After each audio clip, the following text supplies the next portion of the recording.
চলুন এবার তবে আসল জার্নিটা শুরু করা যাক।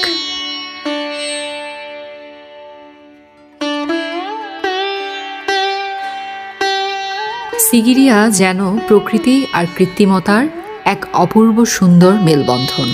দেখলেই বোঝা যায় কত বিশাল একটা এরিয়া জুড়ে কত সুপরিকল্পিতভাবে এই দুর্গটি করা হয়েছে।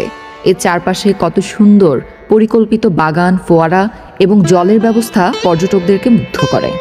সিগিরিয়ার এই বাগানগুলি নাকি বিশ্বের প্রাচীনতম ল্যান্ডস্কেপ করা বাগানগুলির মধ্যে একটি। এখানে 3টা আলাদা আলাদা বাগান রয়েছে, কিন্তু একটা আরেকটার সাথে সংযুক্ত। প্রথম উদ্যানটি জল দ্বারা বেষ্টিত, দ্বিতীয়টিতে পথের দুপাশে 2টি দীর্ঘ গভীর পুকুর রয়েছে, আর তৃতীয় বাগানটি অন্য দুটির তুলনায় উঁচুতে অবস্থিত।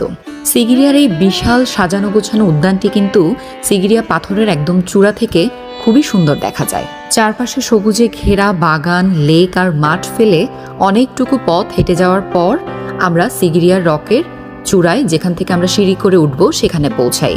দূর থেকে সিগিরিয়ার রকটাকে দেখতে খুব বিশাল আকৃতির, দানব আকৃতির একটা কিছু মনে হচ্ছিল। যখন যাচ্ছিলাম তখন আসলে ভয়ে ছিলাম যে এত উপরে আসলে আমরা উঠতে পারবো কিনা বা কিভাবে উঠব, কারণ একটু পরেই তো সন্ধ্যা হয়ে যাবে। যেহেতু গতকাল রাত থেকেই আসলে আমরা জার্নি করছি একটানা, তাই আসলে আমার একটু টায়ার্ডও লাগছিল, কিন্তু তারপরেও একটু রেস্ট নিয়ে চলতে শুরু করলাম। ও হ্যাঁ, আমরা কিন্তু এখানে আমাদের টিমের মাত্র 5 জন যাচ্ছি, বাকি 2 জন ধীরা এবং পার্থদা আমাদের সাথে এখানে যাচ্ছে না। তারা যেটা করবে, এই সময় তারা এর আশেপাশের এলাকাটা ঘুরে দেখেছে, কারণ এর আশেপাশের এলাকাটাও কিন্তু বেশ সুন্দর। উপরের দিকে উঠতে উঠতে যখনই একটু হাঁপিয়ে পড়ছিলাম, তখনই সেখানে বসে আমরা কিছুক্ষণ রেস্ট নিয়ে নিচ্ছিলাম। তারপর পানি টানি খেয়ে তারপর আবার শুরু করেছি।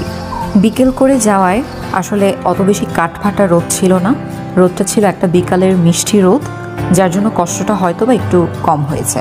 টিকিট কাউন্টার থেকে শুরু করে একদম পাহাড়ের চূড়ায় পর্যন্ত পৌঁছতে আমাদের পুরোপুরি 1 ঘন্টা সময় লেগেছিল। আমি যখনই বারবার ক্লান্ত হয়ে বসে পড়ছিলাম, ঠিক তখনই দেখছিলাম কিছু 50-60 বয়স্ক ভদ্রমহিলা আমাকে পাশ কাটিয়ে কি সুন্দর তরতর করে উঠে যাচ্ছে। আমার আসলে তাদেরকে দেখে এক প্রকার লজ্জাই লাগছিল। খুব করে জানতে ইচ্ছে হচ্ছিল এই বয়সেও এত তারুণ্য, এত এনার্জি তারা আসলে কোথা থেকে পায়। বিশাল শিলাটির প্রায় অর্ধেকের মতো উপরে ওঠার পর আপনার দেখা মিলবে এরকম সিংহ